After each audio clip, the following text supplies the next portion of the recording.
In today's video, I'm riding on the very first run of Deutsche Bahn's newest train, the ICE-L. These new trains are built by Spanish railway giants Talgo, who have made some iconic trains in their time, but their recent efforts have been dogged by poor build quality and some shockingly rough rides on the Talgo Avril sets running in Spain. This is the first Talgo to run in Germany since the old sleepers were discontinued in 2009, and what's more, these new ICE-L trains are hugely delayed in being introduced, and tickets on them come with a contentious price premium. Join me in first class for a comprehensive look at this brand new train. Is it really as bad as all that? Let's go. Yes, welcome to Berlin, where today I've got the privilege of being on the very first run of the ICE-L Talgo train. It's Deutsche Bahn's newest train, and it's pretty controversial. Let's get on board and find out what all the fuss is about. Let's go. Berlin Hauptbahnhof is one of the world's great railway stations. Born out of the reunification of Germany and its capital, the station melds together all of Berlin's major railway lines with a futuristic design which impresses every time I pass through. The station is laid out over two levels in a cross shape, with the local S-Bahn trains and some regional and intercity services using the top floor inside a glass train shed. The station's architecture means you can see trains from just about anywhere in the station, which I definitely prefer to gigantic, ornate train halls far from the tracks, which aim to conceal or deceive the user about the building's true purpose. No, this is train fever writ large, and if you're susceptible to being overstimulated by trains, maybe give this place a swerve. Most ICE trains and some regional services leave down here from the deep level platforms. The station was completed in 2006, having been conceived shortly after the Berlin Wall came down, and sits on the site of the old Lehrter Stadtbahnhof, which had declined in importance after the division of Berlin. 18 ICE routes pass through here, and this is my 12th time using the station, though it's the first time I've featured it on my channel. Berlin Hauptbahnhof remains an example of peak infrastructure design during a period of German resurgence, and as it's Christmas, is particularly pretty as well as functional on this Sunday morning. DB lounges are available. The regular Comfort Lounge is accessible only to DB card holders and certain expensive first-class ticket types. The rules are a little complicated. There is also a DB Premium Lounge too for their very best customers. I don't qualify to get into either, but that's fine, as I've got an important train to catch and I want to be on the platform early.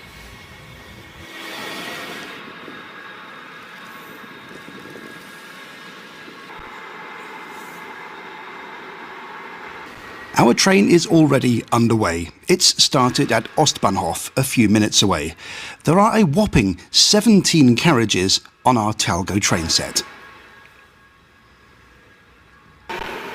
And here she is, the new ICE-L, which is being hauled by a Czech Vectron locomotive, as the Talgo Travka locomotives aren't yet approved for service.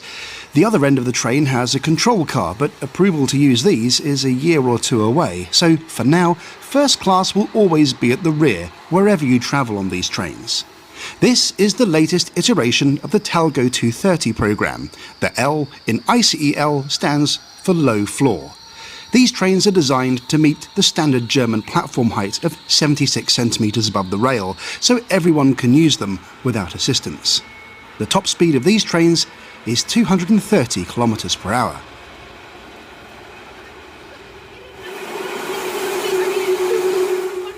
Our train is very, very busy with lots of European enthusiasts who are all taking this very first train. And my first impressions are, wow, it's very bright, though this will be toned down shortly. And it is very roomy. We'll get onto the space element a bit later, but for now I'm happy to see the 2-1 seating layout in first class has remained, and the seats themselves look smart and comfortable. Also vorne nur einmal, hier habe ich jetzt zweimal gestellt.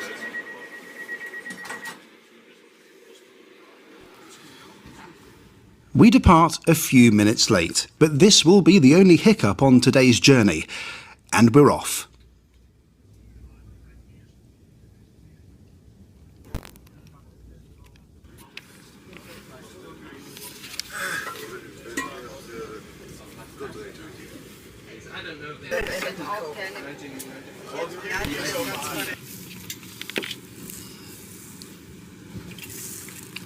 The lighting at the moment is really bright, but I managed to figure out a way of shooting in the darkness. Weirdly, there are coat hooks both on the window and on the sidewall. I wonder why. Wi-Fi is available on board. I struggled to get this to work for a bit, but once I figured it out, the ICE portal contains all the information you need about the journey and the onboard services. There's also a menu for the restaurant, which I'll link you to in the description below. The speed of the Wi-Fi was quite reasonable, and access to it is free throughout the journey for all passengers, which is pretty good because mobile reception on this route is a little bit patchy. So with all that talk about the Wi-Fi, how do you stay secure on public networks? That's where Surfshark comes in, today's video sponsor. It's not just the sheer volume of people walking through the train that's affecting my privacy today. Surfshark provides a first line of defense against snooping over public Wi-Fi, and it unlocks blocked content when I'm overseas. With over 4,000 servers in over 140 locations, there's a location that's bound to work for almost everyone. Surfshark also has a brand new feature, the Email Scam Checker, a feature built into their Chrome extension to keep your inbox safe from phishing and scam emails. It uses smart AI-powered scanning to check incoming Gmail messages for suspicious content, fake sender information and malicious links, the kinds of things scammers use to trick you. It comes bundled in Surfshark 1 or 1 Plus. Just install the Chrome extension, enable the feature, and you get on-demand protection for unlimited devices under your account. That means you might not just be protecting yourself, but maybe protecting your parents too, who aren't so internet savvy. And of course there's a special deal for you, my subscribers. Go to surfshark.com/wingingit or enter code WINGINIT at checkout to get 4 extra months for free of Surfshark VPN. Now let's take a look at the seats, which are very nicely finished. Even the storage net has a premium-looking leatherette DB badge.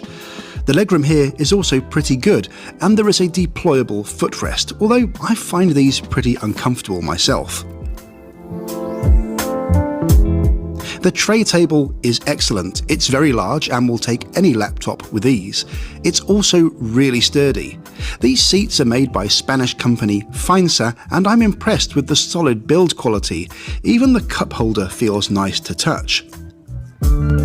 Finally, there is a ridged shelf to put your personal device in case you want to watch movies, or just check the speed of the train. A bright reading light is also provided, and every seat comes with a European-style charge socket.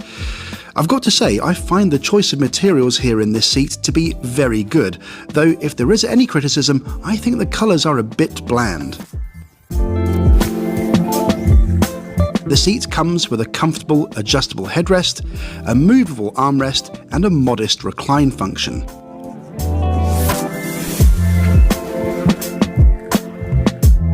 Here you can see a reclined and unreclined seat, and notice the seat portion moves forward to help with the recline. The entire train is on the same level, with the exception of just a few seats in each end vehicle above the bogies, which have to be at the end of the train. And these are the only steps on the train. One thing I love to see is good alignment of seats to windows. First and second class carriages have different window placements to specifically accommodate a good alignment at every seat, a detail often missed by train manufacturers. Luggage provision is also fine. The carriages are short, so 1 rack and some decent sized overheads per carriage is just about right.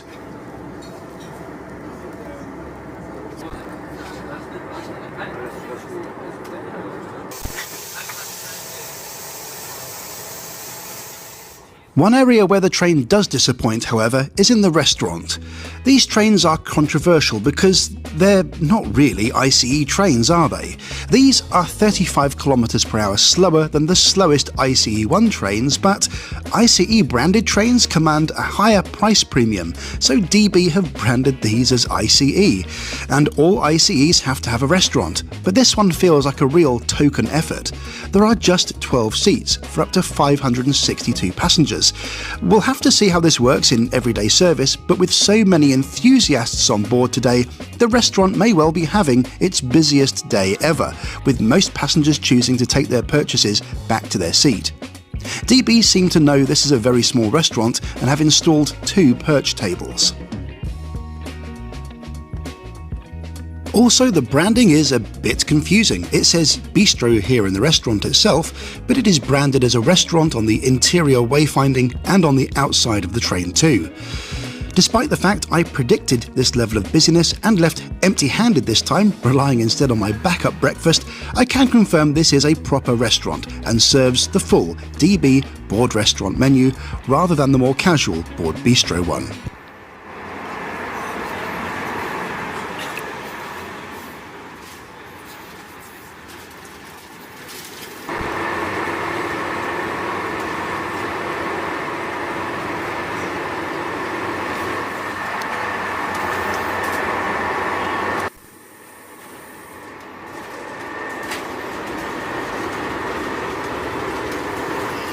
In general, I found the ICE-L to be very pleasant, and the communal areas and vestibules were just as pleasant to be in as the traditional ICE units. And there's a lot to be said for some wood panelling and glass doors, isn't there?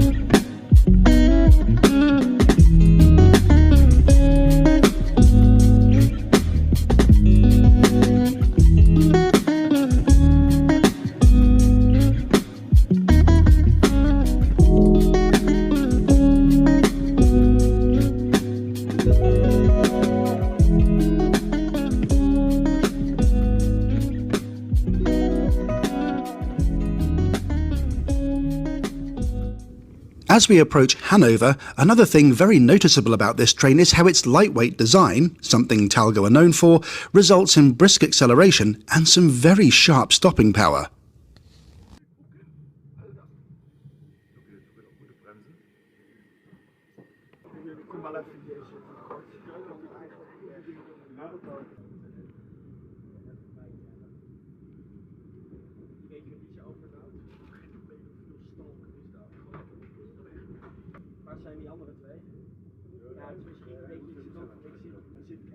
So on this train it looks like there is no at-seat service in first class, certainly not from the app, which is a bit disappointing. However, I am going to go and head to the dining car, and there's something I want to buy there which will help me evaluate just how good this train is. Wonder if you can guess what it is. I did eventually find a seat in the dining car with fellow YouTuber Wings and Rails, but for now let's talk about the elephant in the room with Talgo. Talgo is an iconic Spanish train manufacturer which is responsible for some of the most distinctive trains of the modern era. But a combination of their low centre of gravity, placing passengers nearer the floor, and their articulated bogies, meaning one axle is shared between 2 carriages, mean the ride quality can be poor. Look at this from their new Avril trains in Spain. But on my trip at least, the ride quality is fine, and I'm actually shocked.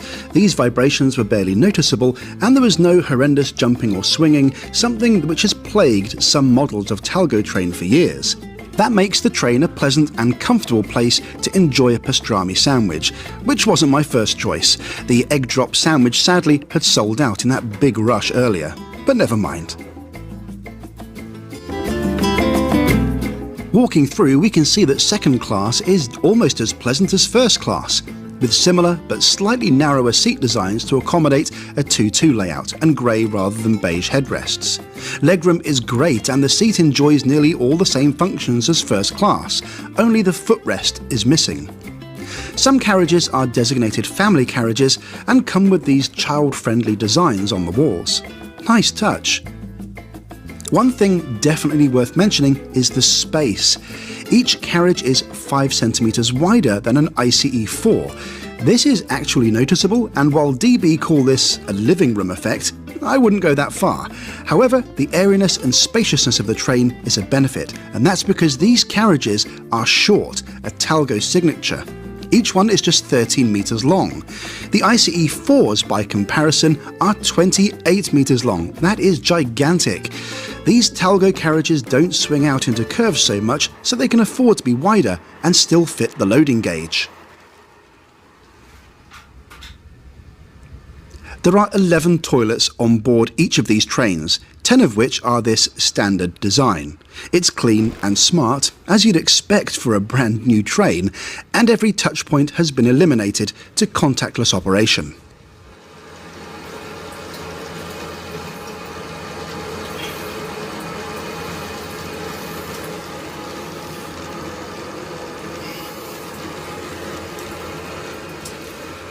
By the way, this train was full of Talgo staff who were, I guess, assisting with any teething issues on the move, but also doing the much more important job of handing out souvenir chocolate bars to enthusiasts. Nice touch.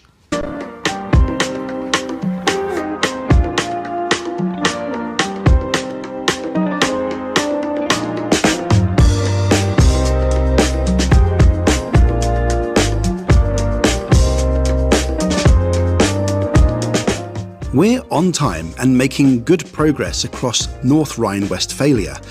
Note how many people are photographing our inaugural train in various clips in this video. This is Ham West, and we get a glimpse of one of the RRX trains here, at the limit of their network on the NRW Express route.